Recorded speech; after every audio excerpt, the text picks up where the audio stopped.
Hello everybody, welcome back to our YouTube channel. Today in this video I am talking about Nano Dimension Limited stock.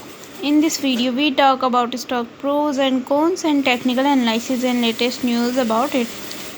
Stock is trading at $3.11 with 1.27% negative in a day.